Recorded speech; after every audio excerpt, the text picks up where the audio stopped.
हमें बिहारी जी जाना है तो हमें लगता है कि कम समय में है, जल्दी पहुंचे, तो परिक्रमा मार्ग पकड़ते हैं। हमें लगा थोड़ा दृश्य देखते हुए चलते हैं तो अटल्ला चुंगी वाला मार्ग पकड़ते हैं, लेकिन जाते बिहारी जी की तरफ ही है। कोई परिक्रमा मार्ग से जा रहा तो उन दो मार्गों का विरोध नहीं है।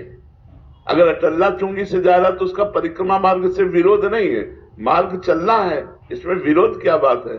अपने अपने मार्ग में जो हमारी भाव रुचि है, जिसका ज्ञान प्रधान है, विवेक प्रधान है, बुद्धि प्रधान है, वो ज्ञान मार्ग में चलेगा।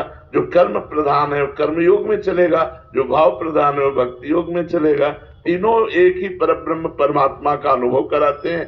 जैसे यमुना जी है, घाट बहुत से हैं, डुबकी लगाओगे तो ये वही यमुना जी मिलेगी, चाहे विश्राम घाट मथुरा में लगाओ, चाहे केसी घाट वृंदावन में लगाओ, वही है, वही श्री यमुना जी है। महाराज जी, आप तो यथार्थ सत्य को जानते हैं, इसलिए आपने ही उत्तर दे दिया। बट क्या होता है महाराज जी, हम एक दूसरे की निंदा करने लग जाते हैं कि ये मार्ग श्रेष्ठ, वो मार्ग। दोनों अज्ञानी है। जो अपने मार्ग को श्रेष्ठ मानकर दूसरे मार्ग की निंदा करते हैं, दोनों अज्ञानी है। अपने मार्ग में चुपचाप चलना है, क्योंकि वही मार्ग वहीं पहुंचा रहा है, वही मार्ग उनको वहां पहुंचा रहा है। निंदा क्यों? निंदा का मतलब है अज्ञान।